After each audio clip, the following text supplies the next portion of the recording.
Not your keys, not your crypto. This is the mantra that has become dogma once more for crypto investors, but is it really that simple? Or is there a way to invest without worrying whether you're putting your crypto into the next FTX? We are a long way from the FTX saga being over, but we may have already heard the defining assessment of it. Never in my career have I seen such a complete failure of corporate controls.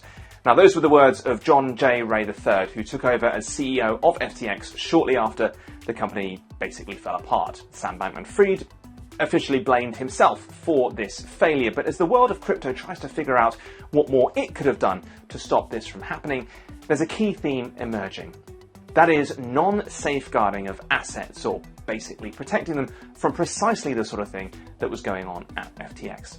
Now, those calling for more action on this in crypto include a group of the failed exchange's customers. They filed a class action lawsuit in late December asking for their misappropriated funds to be repaid first as part of the bankruptcy proceedings.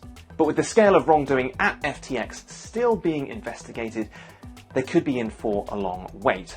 And this is one of the key reasons that custodians are calling for change. Colin Brooks from Hex Trust told Forkast that letting exchanges keep any client funds is going to be risky. Even if they segregate client assets from their own, there is a risk that if the company gets into trouble and if the liquidators are called in, although the assets of the client are safe, they may be inaccessible for a number of weeks, months, possibly even years. The reason why I think it's important for people to use a professional custodian is that if its entire activity, or pretty much its entire activity, is custody, it's not taking risks, so there's very little chance of it failing itself. The basic principle of asset segregation is that client assets are kept separately and securely away from a company's assets. And one of the most secure ways to do that is by using a professional custodian. These companies essentially act like an intermediary between an asset owner, like you or me, and an exchange, like FTX. In the US, rules regarding asset segregation in the traditional securities industry have been in place since the late 1960s. Among the requirements these days are monthly reports regarding how funds are being properly separated. The fines for breaking these rules can be potentially huge. In 2016, for instance, Merrill Lynch paid $415 million for misusing customer cash. Colin says that while crypto regulation so far has mainly focused on anti-money laundering and things like know your customer rules, that is now changing.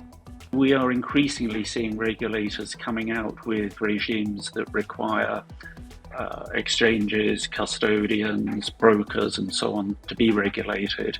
And the degree of detail that goes into does vary a little bit according to the regulator, but typically they will look at how you hold assets, how robust your procedures are, how good your cyber security is, etc., etc., etc. There's a whole series of factors that as a custodian you have to satisfy.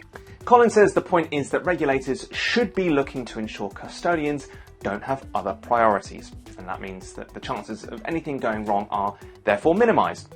A crypto custodian typically holds the keys to your crypto or your digital assets, and as we mentioned at the start, the not your keys, not your crypto mantra is louder than ever at the moment. And that's led to a massive increase in interest in personal cold wallets. But not everyone wants to take responsibility for their assets in that way. It's a similar reason to why most of us don't keep cash under our mattress. You might be scared of losing your crypto keys, and you might also just want to be able to access and move your money more easily. This is why some, like Hex Trust, say that a range of custody models are now needed.